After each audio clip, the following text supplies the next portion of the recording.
किसी बस्ती के पहलवान को अपनी ताकत पर बड़ा घुमांड था। वो था भी बहुत लंबा चौड़ा, मोटा, ताज़ा और बहादुर।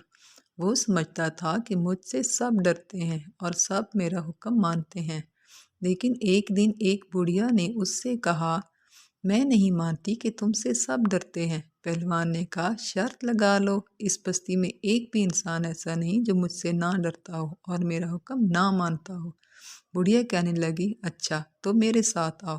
पहलवान उसके साथ उसके झोंपड़े में चला गया। पंगूड़े में एक छोटा सा बच्चा पड़ा रो रहा था। बुढ़िया ने कहा, इससे कहो कि ये खामोश हो जाए। पहलवान ने अपनी मोटी भारी आवाज में बच्चे को हुक्म दिया, चुप हो जाओ। इतनी बड़ी भारी आवाज सुनकर बच्चा डर गया और पहले से भी ज्यादा रोने लगा। पहलवान ने और भी ज्यादा ऊंची आवाज में डपट कर कहा, मैं कहता हूँ खामोश हो जा। बच्चा और भी बिलक बिलक कर रोने लगा। अब हुआ ये कि इधर पहलवान चीख रहा था कि चुप हो जा, उधर बच्चा था कि चीख चीख कर रोए जा रहा था। इतने में एक छोटी सी दुबली पतली बच्ची वहां आई। उसने पहलवान से कहा, आप 1 मिनट के लिए खामोश हो जाएं।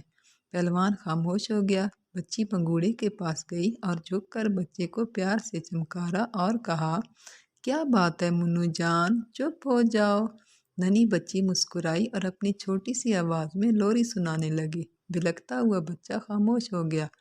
लोरी के मीठे बोलों से उसे नींद आने लगी और वह सो गया।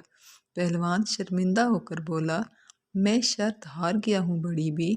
बुढ़िया हंसकर बोली, शर्त की हार जीत का सवाल नहीं बेटा, मैं तो तुझे ये समझाना चाहती थी कि सबसे बड़ी ताकत मोहब्बत की है।